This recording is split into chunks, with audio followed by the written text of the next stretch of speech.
I have just a little bit of feedback. Can I go down just a tiny bit? Okay, thank you everyone for being here. I really appreciate it. My name is Robin, and I'm going to be talking today about the parable of the 10 virgins and the New Jerusalem.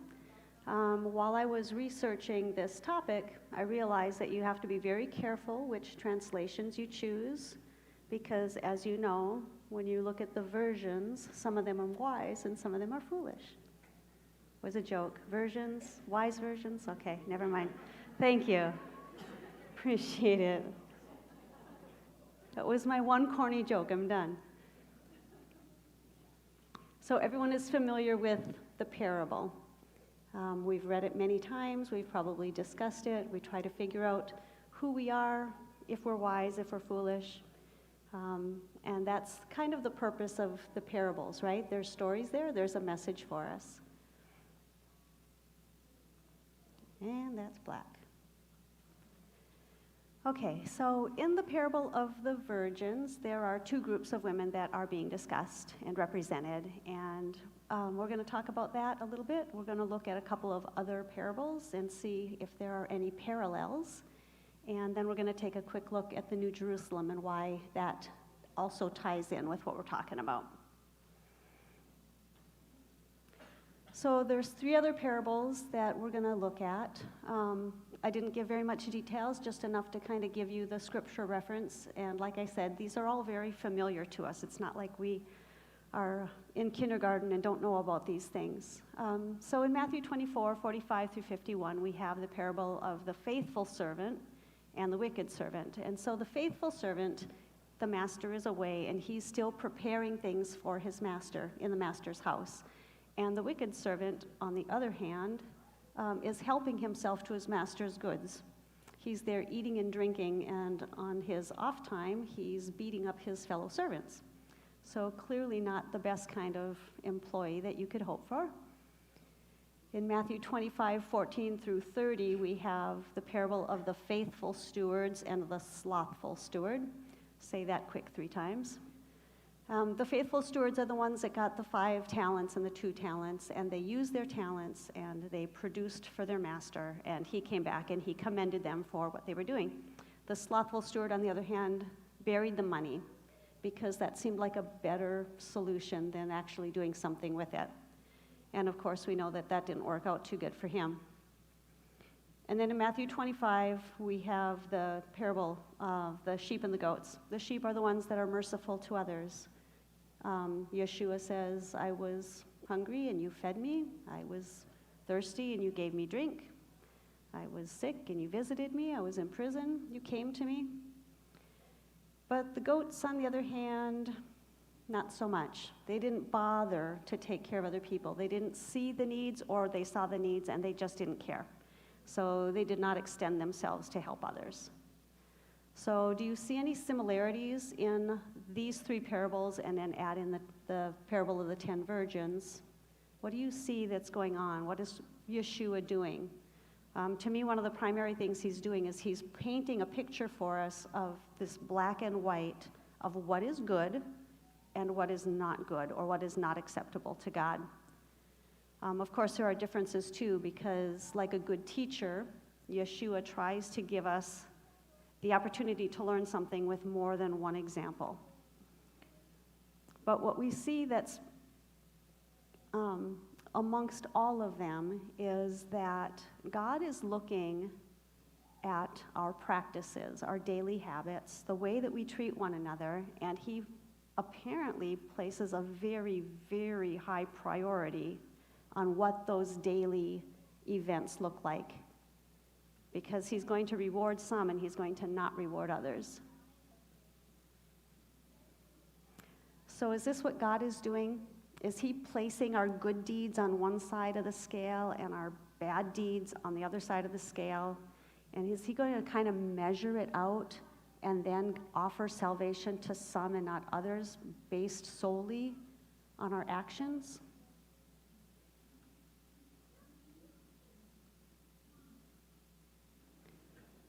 James 2, verses 14 through 26. What good is it, my brothers, if someone says he has faith but does not have works? Can that faith save him? If a brother or sister is poorly clothed and lacking in daily food, and one of you says to them, "Go in peace, be you warmed and filled," what good is that? But you're not giving them the things that are needful for the body. What good is that? So also faith by itself, without the works, we're told, is dead. But someone will say, well, you have faith and I have works. Well, you show me your faith without your works, and I will show you my faith by my works. You believe in God. You believe that he is one. Congratulations. So do the demons. And they shudder. Do you want to be shown, O foolish person, that faith without works is useless? And so then, to make an illustration, James goes right to the Old Testament, the example of Abraham. Was not Abraham our father justified by works when he offered up his son Isaac on the altar? So you see that faith was active along with his works, and faith was completed by his works. And the scripture was fulfilled that says, Abraham believed God, and it was counted to him as righteousness. And he was called a friend of God. So you see that a person is justified by works and not by faith alone. And in the same way was not Rahab the prostitute justified by works when she received the messengers and sent them out another way. For as the body without the spirit is dead, faith without works is dead. Our status as believers, even Sabbath-keeping and feast-keeping believers, that's not the demarcation that God is going to use when he decides what rewards he gives out and what rewards he's not going to give out. Because I think a lot of us have either come out of Sunday-keeping traditions, or we have family members that are involved in that, or maybe we were atheistic for a time. And so now that we've landed in this soft spot, this good spot, where we know that we have we have this place of obedience before God because we keep the Sabbath and we're here at the feast, and it's a beautiful and a good thing, that we can kind of just take a deep breath. We've made it. We've arrived. But I think what James is saying here kind of correlates with what Jesus, Yeshua, was saying in the parables. He's making this very vivid picture of your works. He uses the word works 12 times in this passage. That's a lot, because it was only a handful of verses. So I think that he's expecting something of us beyond simple belief. And very clearly, he values something very highly that is not just faith.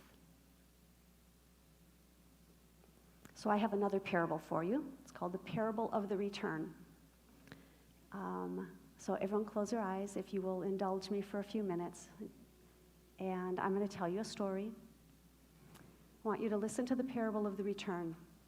I want you to imagine yourself coming home from work one day and you're really upset. Or maybe you've been home all day because you're a stay-at-home adult, which is a great thing too. And you're really upset. I'm going to give a couple of different scenarios. Perhaps you and your boss really got into it today. You've been trying to please him, but it seems like nothing you do really pleases him.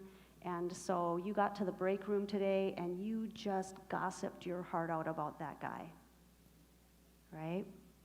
Or maybe it's not your boss. Maybe it's a coworker, that person that works in the office with you or that you have to see on a daily basis, and they just have that personality that gets under your skin, and you just don't have anything positive to think about them or say about them.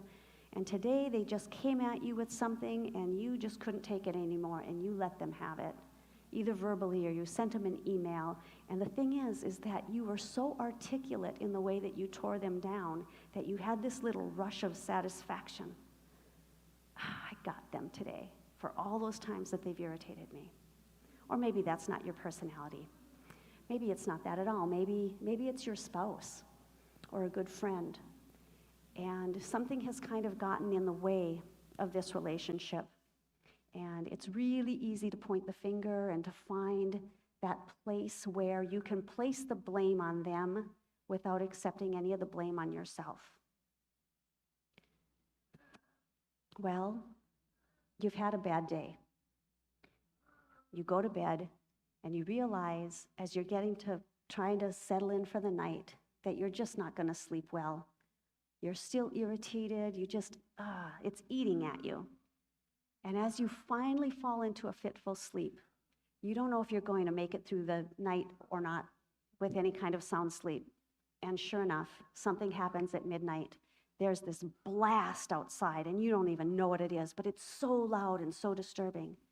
You get up, and as you look outside, and it's bright as day, you look at the clock, and it says 12 o'clock, and you're thinking, did I sleep until noon the next day? You're confused, but like, no, you know it's midnight, but why is it bright outside? And so you go outside, you open the door, and you step outside, and outside you look up, and the clouds are bright as like a thunderstorm when the sun is shining behind them. And your eyes have to adjust because you're so confused that you thought it was midnight, it's light outside, what's going on? And then you see him up there in the clouds. It's the Son of Man. And beside him is an angel, and the angel has a trumpet. And he lifts that trumpet to his lips again, and he gives another ear-splitting blast. And now all of a sudden, thank you. I was not quite loud enough, Brian. Try again.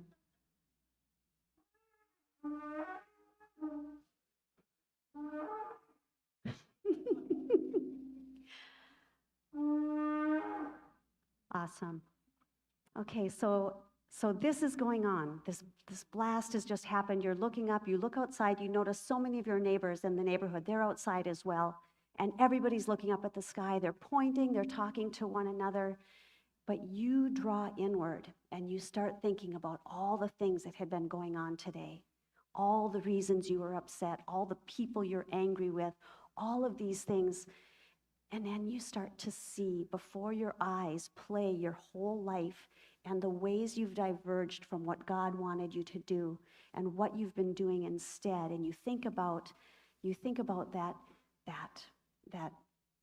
argument that you had with your coworker or your spouse, and you realize that this pattern of neglect has set up, and that it's your prayer life, it's the way that you don't give anymore. Everything has just kind of become about me.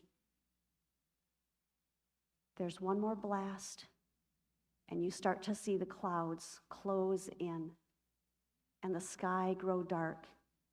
And as that's happening, you see pop, pop, pop. A few of your neighbors have disappeared.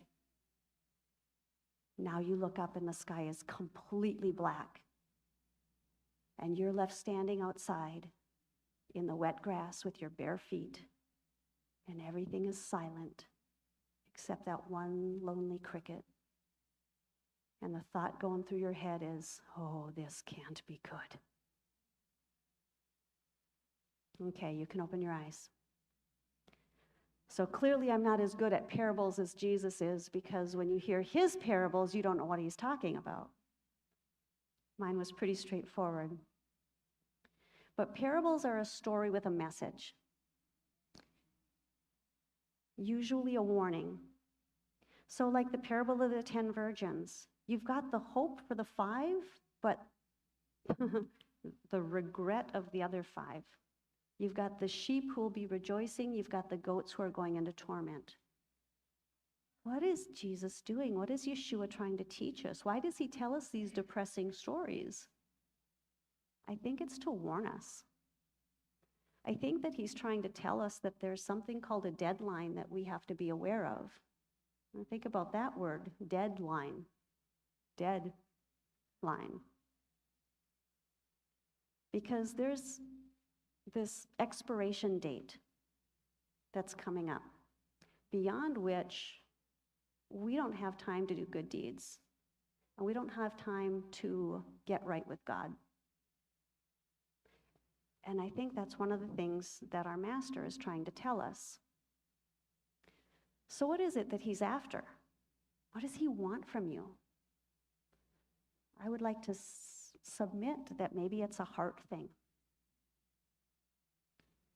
Mark 7:6 says, "And he said to them, well did Isaiah prophesy of you hypocrites. As it is written, this people honors me with their lips, but their heart is far from me." Where is your heart? Matthew 5, verses 21 and 22, and then jumping to 27 through 29, says, "You have heard that it is said of those of old, you shall not murder, and whoever murders will be liable to the judgment. But I say to you that everyone who is angry with his brother will be liable to the judgment." Uh-oh.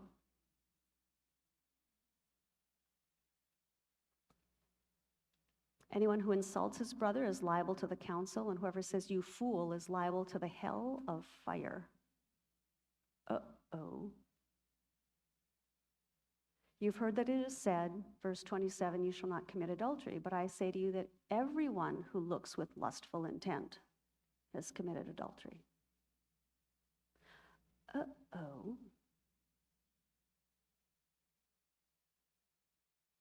What kind of standard is that? If your right eye causes you to sin, tear it out and throw it away. If your iPhone causes you to sin, take it to the trash bin and throw it away. For it is better for you to lose one of your members than your whole body to be thrown into hell. You see, the external compliance, I got through the day without killing somebody, even that coworker. Congratulations, it's a good first step. But you went home angry and bitter. This external compliance without our inward heart attachment to God, without an appreciation and a desire for the pureness of holiness. Like, have you ever considered what pure holiness is? Like the brightest, whitest, most perfect light, the most beautiful, spotless, wrinkleless garment, the floor that is so sparkling clean that when your kids come in with their tennis shoes on, you tell them to take off their shoes because it's clean here.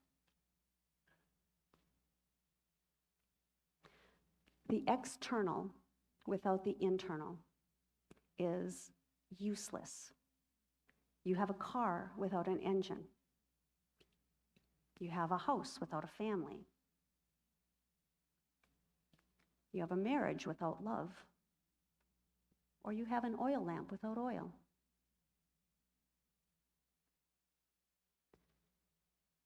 Deuteronomy 30, 10 through 20. When you obey, I'm breaking into a thought here, when you obey the voice of Yahweh your God to keep his commandments and his statutes that are written in this book of the law, when you turn to Yahweh with all of your heart and with all of your soul. For this commandment that I command you today is not too hard for you. I think we just heard this. Thank you, Mr. Leo. This commandment is not too hard for you. It's not too far away. It's not in heaven for you to say, who will go to heaven and bring it back to us and we can hear it. It's not beyond the sea, out of reach, that you should say, well, who'd go over the sea to bring it to us? But the word is very near you. It's in your mouth and it's in your heart so that you can do it. See, I have set before you today life and death, blessing and cursing, right? I lost my place, so I'm making it up as I go. See, I have set before you today life and good, death and evil. If you obey the commandment of Yahweh your God that I command you today by loving Yahweh your God, by walking in his way and by keeping his commandments and his statutes and his rules, then you shall live and multiply, and Yahweh your God will bless you in the land that you are entering to take possession of. So this was given to the people of Israel. It was their promise. They had a promised land, right? Well, some of us are not of any of the tribes of Israel. At least we don't know that we are. But we do have a promised land, right? We have something that we're looking forward to. We've got a kingdom that we're going to be part of, something pretty important that we would like to take possession of, just like the Israelites of old. But he's telling us here that for them as well as for us, it was a heart thing. Do you love God? Do you? Do you love him? How much? What would you give up to make sure that you could keep that relationship? What is it that you think of right now that you're thinking, yeah, I would give up some things, but I don't think I could give up my firstborn son? But he did. He set the standard for love. I think that what he wants is an undivided heart. But if your heart turns away and you will not hear, but are drawn away to worship other gods and serve them, drawn away, I want to draw our attention to that. Because what are we drawn away to or drawn away by? What is it that's gotten in the way of your relationship with God? Is it work? Is it money? Is it sickness? Is it your family? Is it your friends that you're hanging out with that you shouldn't? Is that thing that you would prefer to just call a bad habit that you really know is a soul-destroying sin that you justify, that you hope nobody else knows about? What's drawing you away? God calls it, the Bible calls that your God. That thing that is drawing you away from God, your creator, is your lowercase g God. It's your idol, and you're serving it. If you do that, you will not live long in the land that you are going over to possess. So I call heaven and earth to witness against you today that I have set before you life and death, blessing and cursing. Please choose life. Please.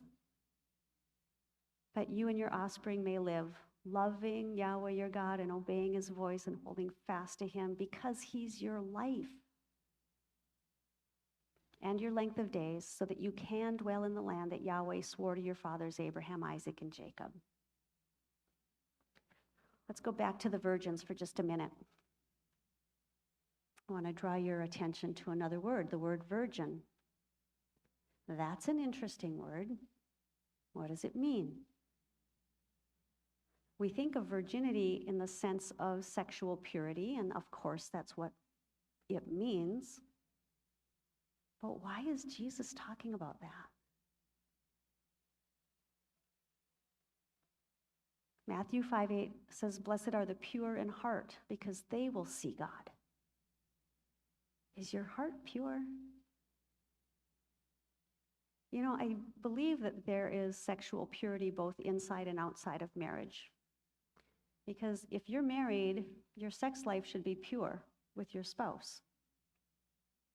And if you're not married, your sex life should be pure until you have a spouse with which it can be pure.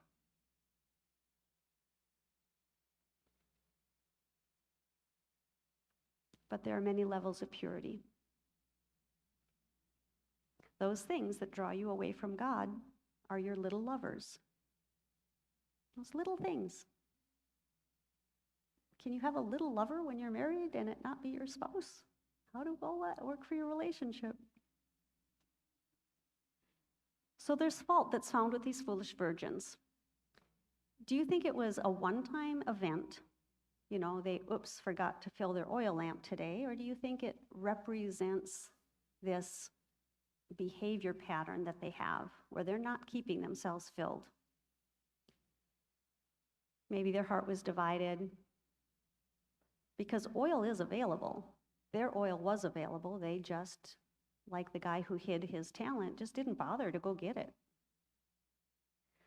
The concept of their master returning, of the bridegroom coming, wasn't enough to make them say, yep, I'm going to go make sure I've got plenty of oil for my lamp. That means they were choosing to walk in darkness. So think about it. If you knew he was coming tonight, what would your night look like? What would your evening look like? What would your afternoon look like? He's coming tonight, like it's been determined. We know that that's happening. Or maybe not tonight, maybe next week or next month or next year. What difference does it make? If you believe he's coming, you believe he's coming. And what you do between now and then should be the same, regardless of whether it's 12 hours or whether it's 12 years. Are you anticipating him coming? Like, do you think about it? What's that going to look like? Do you remember when you were dating? Anybody that you were ever dating, that you couldn't wait to see the next time, right? You say goodnight and you close the door and you go and you start dreaming about that person, and you can't wait to hear from them again, right? How many of you have ever had that kind of experience thinking about God? You're sitting there in your quiet time and you suddenly look up and you're like, I've got to go, I've got to get to school, or I've got to get to work, but I just don't want to leave. You close your Bible and you walk away, and as soon as you walk out of that room, you go, I wish I could go back. What does your heart look like?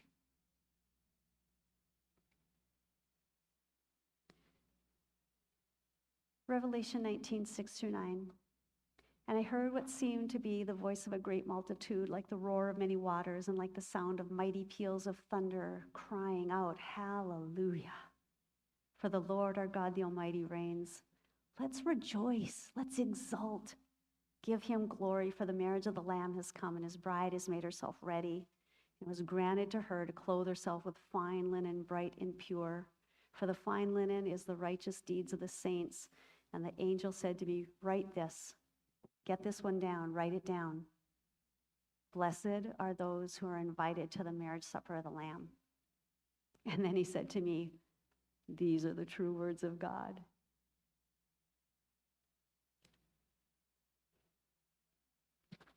Revelation 21, 9-14. Then one of the seven angels spoke to me, saying, come, I will show you the bride, the wife of the Lamb. And he carried me away in the Spirit to a great high mountain, and he showed me the holy city, Jerusalem, coming down out of heaven from God, having the glory of God, its radiance like a most rare jewel, like a jasper, clear as crystal. It had great high walls with 12 gates, and at the gates 12 angels, and on the gates the names of the 12 tribes of the sons of Israel were inscribed. And the walls of the city had 12 foundations, and on them were the 12 names of the apostles of the Lamb. And Mr. Tagore talked about this the other day. My vision is a little bit more sunshiny than his cube.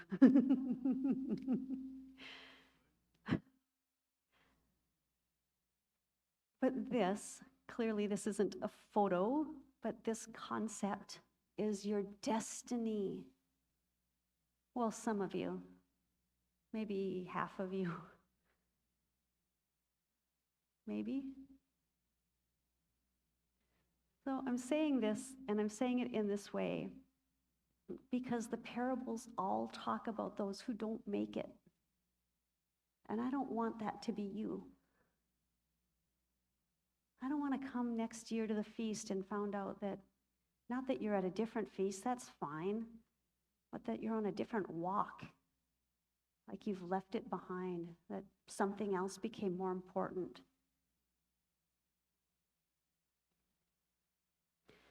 This is where the wise and the pure in heart get to enter. And this is the door that then gets shut, and no man can open it. It won't matter how much you cry out to God at that point. Come, my people, enter the chamber. Come. Don't leave this feast without having had an opportunity to draw yourself away to complete aloneness with God and worship him with your whole heart. Shut the doors behind you. Hide yourself for a little while, because fury is coming. Close the door. You don't want to see it. You don't want to see it. Behold, Yahweh is coming out of his place, and he's going to punish the inhabitants of the earth for their iniquity. And the earth will disclose the blood that has been shed on it, and will cover it no more, will no more cover its slain. Do we grasp this? Do we grasp what's going to happen?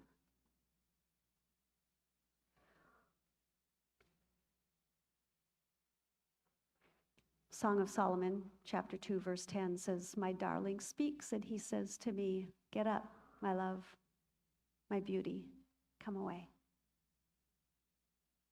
It also says in that book, I am my beloved's, and my beloved is mine. This is a God who loves you, who has given his most precious thing to secure you being in his kingdom with him.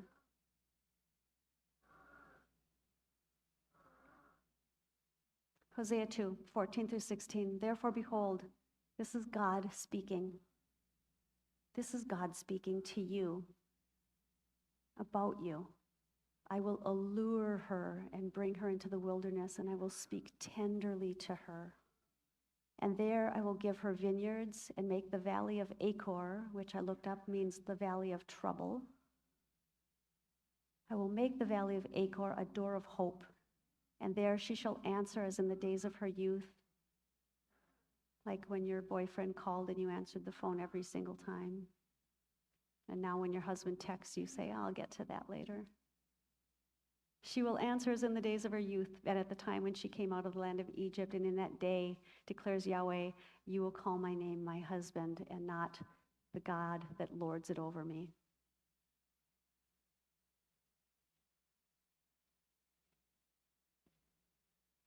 Revelation 21, 6 through 8. And he said to me, it is finished. I am the Aleph and the Tav, the beginning and the end. To the thirsty I will give from the springs of the water of life without payment. The one who conquers will have this heritage. I will be his God, and he'll be my son. But as for the cowardly and the faithless and the detestable and the murderers and the sexually immoral and impure, for the sorcerers and the idolaters and the liars, it's a different destiny altogether. They'll have their portion in the lake that burns with fire and sulfur, which is the second death. Now, clearly, this is a list of the guys that are pretty bad, right? These are not your average run-of-the-mill people that just don't go to church sometimes. These are people with some pretty bad problems. But you remember what he said earlier? The fact that you get through life without killing someone is good. But I think if he says murderers and liar or murderers and haters are all in the same boat, I think we're in trouble. Which side are you going to be on? Revelation 21, 1 through 4. I saw the new heaven and the new earth. So this is where the first 5 virgins get to go. Because they had oil, because they had works, because their life was prepared, because they cared, because their focus was on him, and they showed their love for him by loving others. For them, the first heaven and the first earth pass away, and there's no more sea, and there's a holy city called New Jerusalem, and it's coming down out of heaven from God, prepared like a bride adorned for her husband. Do you remember when he said, I'm going to prepare a place for you? This is what he's talking about.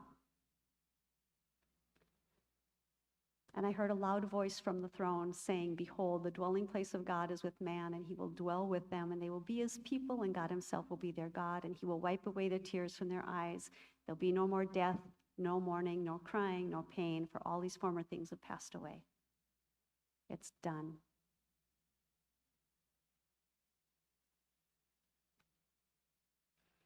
How much time do we have?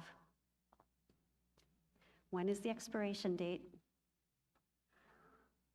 When is the deadline? Matthew 24, 36 and 44, but concerning that day and hour no one knows, not even the angels of heaven or the Son, but the Father only. Verse 44, therefore, please be ready. Please get ready. The Son of Man is coming at an hour when you do not expect. Matthew 24:50, the master of that servant, the wicked one, will come on a day when he does not expect him and an hour he doesn't know. You're not even looking for him, and then it happened. Matthew 25:10 and 13, while they were going out to buy, those 5 foolish virgins put it off till the last minute, had better things to do with their day, had a few distractions that were keeping them from getting to the market to get the oil. The expiration date came and went. The deadline came, and the door closed.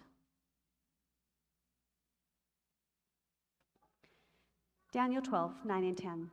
And he said, go your way, Daniel, for the words are shut up and sealed till the time of the end, and many shall purify themselves and make themselves white and refined.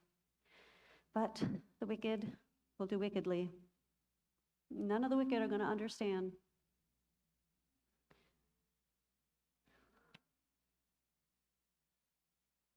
Do you have ears to hear and eyes to see and a heart to understand?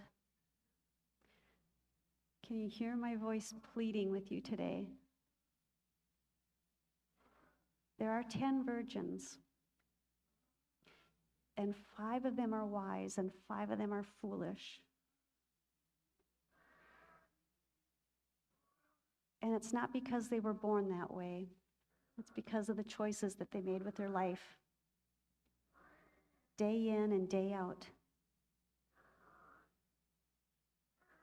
You know, it's easy to get wrapped up in life. We are busy, we've got jobs, we've got families to raise.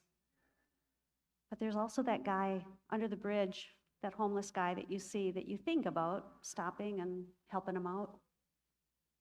But aren't you always running late? Can't do it today, rats. I was gonna stop and see if I could give him, maybe a sack lunch from McDonald's. Not today, can't do it today.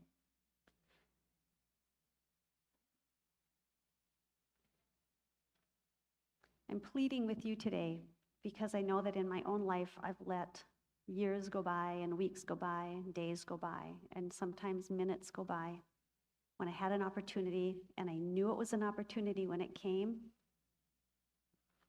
and I didn't seize it. And I'm not saying that we have to do everything for everyone every second of the day, but how many of them do you want to pass up? How many jewels in your crown do you want them to start plucking out?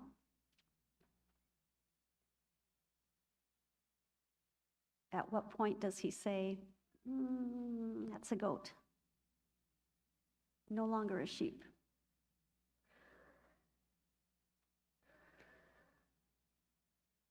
There were these 10 virgins, and the bridegroom was coming, and 5 of them were wise, and 5 of them were foolish. The end. Does anyone have any comments?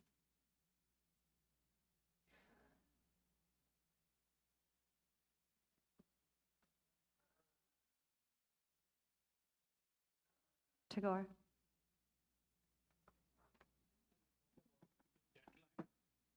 There's a microphone, please, sir. The deadline expiration date really came home. The sense of urgency and the earnestness is shown in your speech, in your body language. Thank you. And the sincerity just flowed out of you. With genuinely caring for everybody in this room so that they do not go to the expiration date, but be ready. Awesome presentation, and you have wide pick of scriptures and really proved and drive the point home. And thank you, appreciate your efforts. Thank you.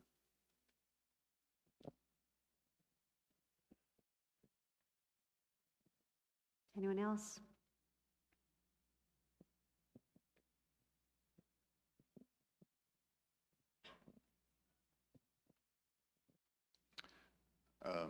I hesitate in bringing this up, but I think this is a real life lesson. Our little buddy Ethan back here, um, this is a real life lesson for all of us. It can be a distraction to a very important message. This is, thankfully, this is not a terrible distraction, but still a test for us because we hear things and we're missing a very important message, and we allow ourselves in this world to be distracted. Ethan is severely autistic, and he has these noise, and I can't help but be distracted, and I have to ask forgiveness for that, but at the same time, realize where my focus needs to be. And I think it's no coincidence that here we're talking about a lesson of being ready. And then the question in our own hearts and minds, are we being distracted? Does anybody else follow what I'm saying? Do you allow yourself to be distracted?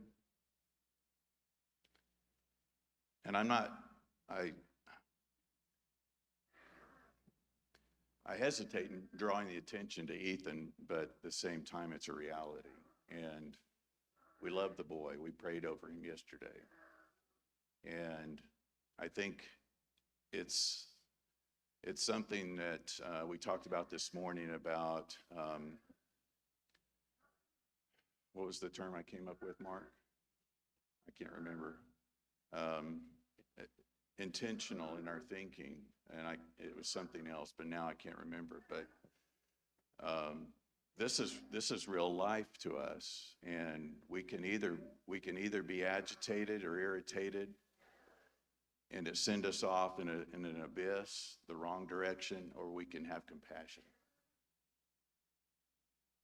and understanding.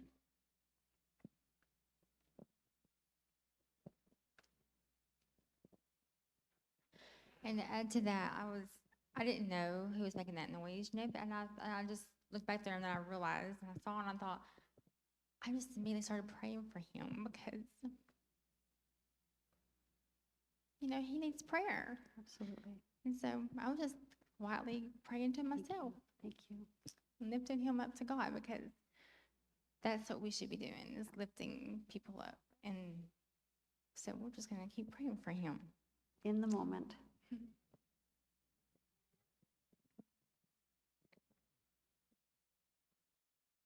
Anyone else? Mark.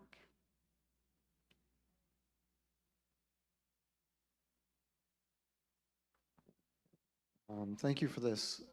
You brought out a couple of points, and one of the things I think is really important to pay attention to is the light in the lamps, the oil. We have a lot of different perspectives on that, and you gave another one, and that's that with a deadline, there was a necessity to always have that, and it wasn't as if they had forgotten at that moment. It was something that had been going on for a really long time, which is something that we have to be careful of. But I think that's a great perspective, because some people think, I still have time, I can still do what I want to do, and it'll be okay. But that was a great perspective with, they've probably been out of oil for a long time. Yes, thank you.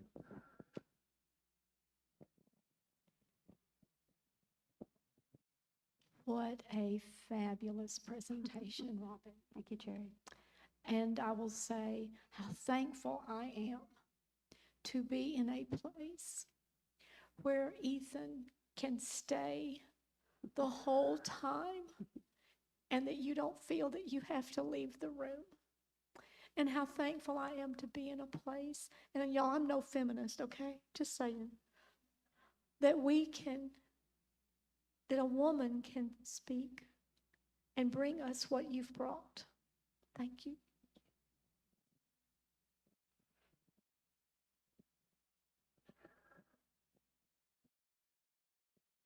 Thanks, Robin. Appreciate it. I think sometimes it can be discouraging thinking of, which one am I, the good one or the bad one? But I think we need to focus on that God's way is a wonderful way of life. It's a way of life that brings us peace and happiness and joy. It relieves us from our sufferings. And choosing that way really should not be so difficult, because he said it's not far away from us, it's right there. And when we choose it,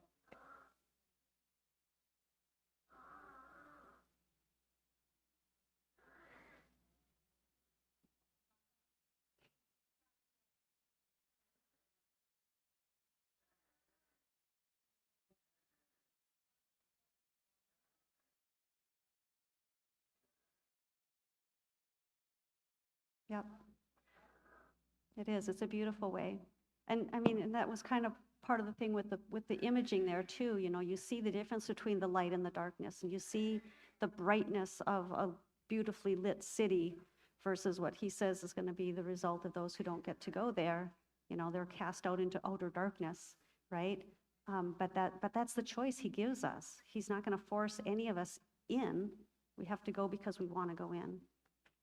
I want to go in. Okay, anybody else? I'm not sure if we still have a mic that's working or not. New batteries. New batteries in 2 minutes. Yeah, the oil ran out.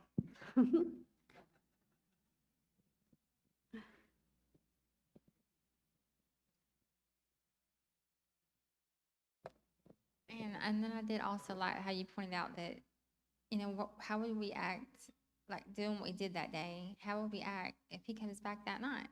Right. You know? So if we try, which is hard in a moment of whatever we're going through, if we could really, really try to focus and think, God is right here in front of me. We can't see him, but he is here. Yep. If we could get that in our mind to know that he, even though he's not, we can't see him, if he is here, how much more differently would we act? Right. And that's kind of taking on that self-control, the fruits of the spirit, self-control. Control ourselves. And that's what he wants from us. It's like, how do you act in front of other people? Right. How do you act at home? So if you could just imagine someone being in the room with you, are you going to act this way? Right. You see what I'm saying? So that I'm kind of talking to myself. So that's what I had to say. Just put him more, he is with us. He Yeah. is being us. I had heard someone say one time that every time you're talking to someone, especially if it's starting to get uncomfortable, imagine that you can see Jesus looking over their shoulder, right? So like you see their face and then his face is right there. And it's like, okay, he's there, he's listening, and he loves that person. His arms are wrapped around them. And now I'm talking this way to them. There's a little bit of a disconnect. Yeah. Okay, time's up. Thank you all for coming. Appreciate it. Have a great rest of the feast.